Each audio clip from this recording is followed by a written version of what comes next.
Non, la Kabylie ne subit pas les mêmes affres que les autres régions d'Algérie. Toutes les régions d'Algérie n'ont pas vu 128 de leurs jeunes exécutés par balles explosives lors de manifestations pacifiques. Toutes les régions d'Algérie ne sont pas interdites par principe d'accueillir un centre culturel français alors qu'ils se trouvent dans des localités où la demande est nettement moindre. Toutes les régions d'Algérie ne sont pas sommées d'afficher leur brevet patriotisme à chaque fois qu'un problème surgit dans le pays, etc.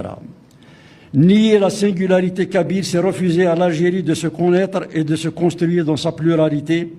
Les expériences nécessairement particulières de chaque contrée n'étant plus des risques qu'il faut détecter pour les neutraliser, peuvent être des sources d'inspiration et des émulations synergiques favorables à l'innovation, c'est tous. Cependant, cette mutation intellectuelle ne produira ses meilleurs effets que si elle est simultanément accompagnée d'un ressaisissement éthique et politique en Kabylie, où l'impatience, le poids des pressions incessantes du pouvoir ont engendré une régression marquée par la démission des voix et des instances les plus aptes à pérenniser ce qu'on peut appeler l'esprit d'avril 80. Approche qui a lié la réappropriation identitaire au combat des libertés démocratiques. Réhabiliter cette région, dans cette région, la capacité d'échanger dans la tolérance, tout en portant une parole de qualité, est une urgence. Là encore, il faudra faire preuve de beaucoup d'imagination, car les universités qui furent le fer de lance de la contestation citoyenne ont atteint tel niveau de délabrement organique et intellectuel qu'il serait vain de croire possible de réensemencer dans l'immédiat la pensée critique dans ces sites. C'est essentiellement à travers les comités de village que les actions les plus vertueuses doivent être enclenchées.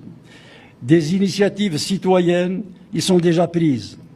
Opérations de protection de l'environnement, création de cafés littéraires, programmes de solidarité sociale élaborés en collaboration avec la diaspora, projets d'utilité publique réalisés par des femmes. À ce propos, et pour la première fois depuis toujours, 2 femmes ont fait leur entrée dans cette instance, signe de l'apathie intellectuelle et intellectuelle locale, un acte symbolique aussi capital et quasiment passé inaperçu. Il y a lieu de suivre ces mutations et de systématiser les opérations civiques qui se multiplient pour les transformer en dynamique de développement permanente, car ces cadres sont les lieux de libération sociale les plus viables. C'est grâce à ces structures que le festival Racontar est devenu un événement culturel de référence.